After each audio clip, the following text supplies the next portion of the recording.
सुनो, कल mummy papa आ रहे हैं, वो 10 दिन हमारे साथ ही रहेंगे, एडजस्ट कर लेना।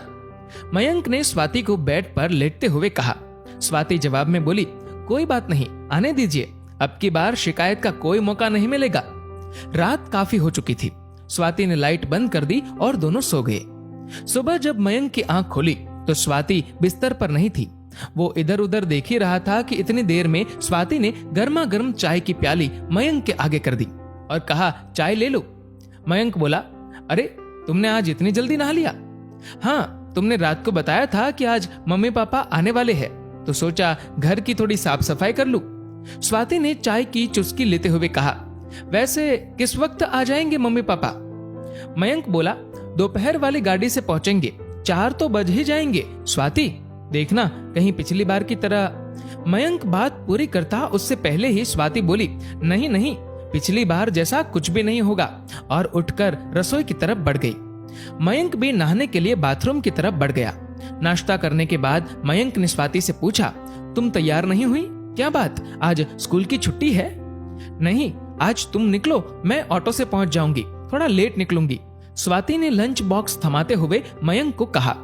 बाय बाय कहकर मयंक बाइक से ऑफिस के लिए निकल गया और स्वाति घर के काम में लग गई। मुझे तो बहुत डर लग रहा है, मैं तुम्हारे कहने से वहां चल तो रहा हूँ, लेकिन पिछली बार बहू से जिस तरह खटपट हुई थी, मेरा तो मन ही भर गया था। ना जाने ये 10 दिन कैसे जाने वाले हैं। मयंक के पिताजी मयंक की मम्मी से कह रहे थे। मयंक की मां ने पिताजी को हौसला देते हुए कहा, अजी भूल भी जाइए, बच्ची है, कुछ हमारी भी तो गलती थी, हम भी तो अपनी बहू से कुछ ज्यादा ही उम्मीद लगाए बैठे थे।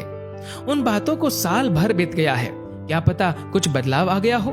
इंसान हर पल कुछ नया सीखता है, क्या पता कौन सी ठोकर किसको क्या सिखा दे। मयंक की मां ये कहकर चुप हो गई और बीते पल याद करने लगी। 2 भाइयों में मयंक बड़ा था और विवेक छोटा। मयंक गांव से 10वीं करके शहर आ गया था आगे पढ़ने, और विवेक पढ़ाई में कमजोर था, इसलिए गांव में ही पिताजी का खेतीबाड़ी में हाथ बटाने लगा। मयंक बीटेक करके शहर में ही नौकरी करने लगा। स्वाति से कोचिंग सेंटर में ही मयंक की जान पहचान हुई थी। ये बात मयंक ने स्वाति से शादी के कुछ दिन पहले बताई। पिताजी कितने दिन तक नहीं माने थे इस रिश्ते के लिए, वो तो मैंने ही समझा बुझाकर रिश्ते के लिए मनाया था, वरना ये तो अपने दोस्त की बेटी अंजलि से ही मयंक का रिश्ता करने की जिद लगाए बैठे थे। स्वाति के घर वाले शादी के लिए गांव आए थे। 2 साल होने को आए उस दिन को भी। शादी के बाद दोनों शहर में ही रहने लगे। स्वाति भी प्राइवेट स्कूल में टीचर की जॉब करने लगी।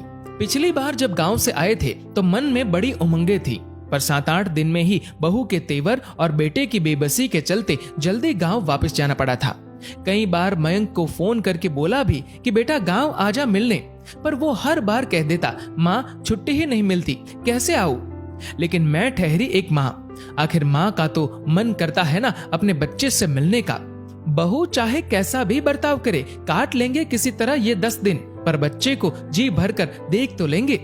अरे भगवान उठ जाओ, स्टेशन आ गया, उतरना नहीं है क्या? मयंक के पिताजी की आवाज मयंक की माँ को यादों की दुनिया से वापस खींच लाई। सामान उठाकर हम स्टेशन से बाहर आ गए और ऑटो में बैठकर घर के लिए रवाना हो गए। घर पहुंचे तो बहू घर पर ही थी। बहू ने हम दोनों के पैर छुए, फिर हमें ड्राइंग रूम में बिठाकर हमारे लिए ठंडा ठंडा शरबत लाई। हम लोगों ने जैसे ही शरबत खत्म किया, बहू बोली, आप दोनों सफर से आए हैं, थक गए होंगे, नहा लीजिए, सफर की थकान उतर जाएगी, फिर मैं आपके लिए खाना लगा देती हूँ। इतना कहकर बहू खाने की तैयारी में लग गई। थोड़ी देर में मयंक भी आ गया। हम सब ने कुछ देर बातें की। 8 बज गए थे। बहू ने सबको खाना परोसा और खाने के बाद हम सोने के लिए चले गए। सुबह 5 बजे पिताजी उठे तो बहू उठ चुकी थी। पिताजी को उठते ही गर्म पानी पीने की आदत थी। बहू ने पहले से ही पिताजी के लिए पानी गर्म कर रखा था। नहा धोकर पिताजी को मंदिर जाने की आदत थी। बहू ने उनको जल से भरकर लौटा दे दिया। नाश्ता भी पिताजी की पसंद का तैयार था। सबको नाश्ता करवाकर बहू मयंक के साथ ही स्कूल के लिए निकल गई। पिताजी ने भी चैन की सांस ली। चलो अब 4-5 घंटे तो सुकून से निकलेंगे। दिन के खाने की तैयारी बहू करके ही गई थी, सो मैंने 4-5 रोटियां हम दोनों के लिए बनाई और खा ली।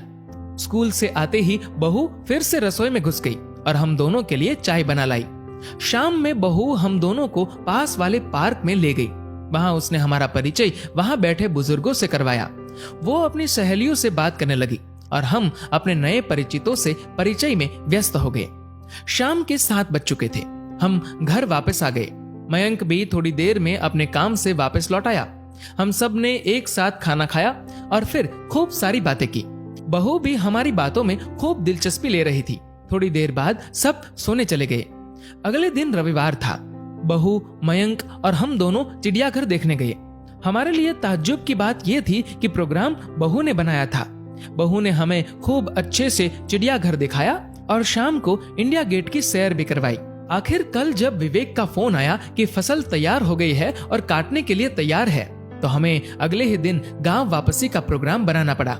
रात का खाना खाने के बाद हम पैकिंग के लिए अपने कमरे में आ गए।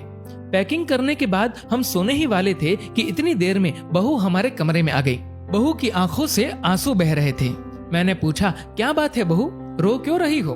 तो बहू ने कहा, पिताजी, माँ जी, पहले आप लोग एक बात बताइए, क्या पिछले 15 दिनों में कभी आपको ये महसूस हुआ कि आप अपनी बहू के पास है या बेटी के पास? नहीं बेटा, सच कहूँ तो तुमने हमारा मन जीत लिया। हमें किसी भी पल ये नहीं लगा कि हम अपनी बहू के पास रह रहे हैं। तुमने हमारा बहुत ख्याल रखा। लेकिन एक बात बताओ बेटा, तुम्हारे अंदर इतना बदलाव आया कैसे? बहू बोली, पिताजी, पिछले साल मेरे भाई की शादी हुई थी। मेरे मायके की माली हालत बहुत ज्यादा बढ़िया नहीं है। इन छुट्टियों में जब मैं वहां रहने गई तो मैंने अपने माता पिता को एक एक चीज के लिए तरसते देखा। बात बात पर भाभी के हाथों तिरस्कृत होते देखा। मेरा भाई चाहकर भी कुछ नहीं कर सकता था। मैं वहां उनके साथ हो रहे बर्ताव से बहुत दुखी थी।